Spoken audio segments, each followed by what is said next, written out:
მოგესალმებათ ნიკოლოზ კარტოზიას პოდკასტი. დღევანდელი თემაა: როგორ მოვიქცეთ ქარიშხალის დროს.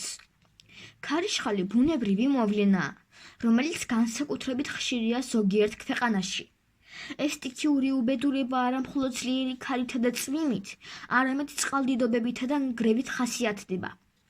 იმის გამო, რომ ჩვენი მოქალაქეები ხშირად მოგზაურობენ და ასევე ემიგრანტები, რომლებიც ცხოვრობენ ისეთ ქვეყნებში, სადაც ქარიშხალი ჩვეულებრივი მოვლენაა, მნიშვნელოვანია, რომ ამის შესახებ ჰქონდეთ შესაბამისი ცოდნა. როგორ უნდა მოემზადოთ ქარიშხლისთვის? პირველი, იყავით ინფორმირებული. თვალი ადევნეთ ამინდის პროგნოზს და ადგილობრივი საგანგებო სიტუაციების სამსახურების გაფრთხილებებს. ამასთან გამოიყენეთ ქარიშხლების განგაშის აპლიკაციები. მეორე, მოამზადეთ საგანგებო ჩანთა. ჩანთაში უნდა იყოს საკვები და წყალი, საკმარისი მარაგი მინიმუმ 3 დღის განმავლობაში, ფანარი და ბატარეები, პირველადი დახმარების ნაკრები, მნიშვნელოვანი დოკუმენტები, როგორიცაა პასპორტი, პირადობის მოწმობები და მობილურის დამტენი ან პორტატული აკუმულატორი. მესამე, გაამაგრეთ საცხოვრებელი ადგილი. თუ ქარიშხალმა შეიძლება თქვენ სახლს ზიანი მიაყენოს, დახურეთ ფანჯრები და კარიბი. ასევე მოაცილეთ სახლის ეზოდან ისეთი საგნები, რომლებსაც ქარი წაიღებს.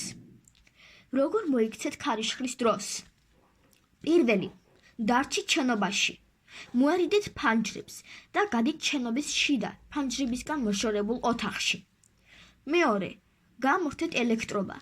გამორთოთ ყველა ელექტრომოწყობილობა, რათა თავიდან აიცილოთ ელექტროდაზიანებები. მესამე, არ გახვიდეთ გარეთ. არ გახვიდეთ გარეთ, სანამ ადგილობრივი სამსახურები არ დაადასტურებენ, რომ სიტუაცია უსაფრთხოა. მეოთხე, არ გამოიყენოთ ლიფტი. ქარიშხლის დროს ელექტროენერგია შეიძლება გაითიშოს, ამიტომ უმჯობესია კიბეებით ისარგებლოთ. საქართველოში ტროპიკული ქარიშხლები, როგორიცაა ტაიფუნი ან ჰურიქეინი, არ ხდება, თუმცა ქვეყანაში ხშირია ძლიერი ქარები და შტორმები, განსაკუთრებით შავი ზღვის სანაპიროზე, კერძოდ აჭარასა და სამეგრელოში. მთიან რეგიონებში, მაგალითად მესტიაში და სვანეთში, ძლიერმა ქარმა შეიძლება გამოიწვიოს მეწყერი და ზვავი. ტროპიკული ქარიშხლები, რომლებსაც უდიდესი ნგრევა მოაქვთ, ყველაზე ხშირად შემდეგ ქვეყნებსა და რეგიონებში ხდება. ამერიკის შეერთებული შტატები, განსაკუთრებით ფლორიდა, ლუიზიანა და ტეხასი. იაპონია, აქ ხშირია ტაიფუნები. ფილიპინები, აქაც ხშირია ტაიფუნები. ჩინეთი, აქაც არის ტაიფუნები.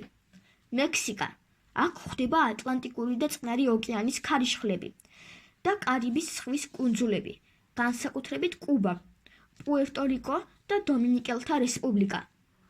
თუ თქვენი ახლობლები რომელიმე ამ ქვეყანაში ცხოვრობენ, მნიშვნელოვანია, რომ ისინი ყოველთვის მზად იყვნენ საგანგებო სიტუაციებისთვის.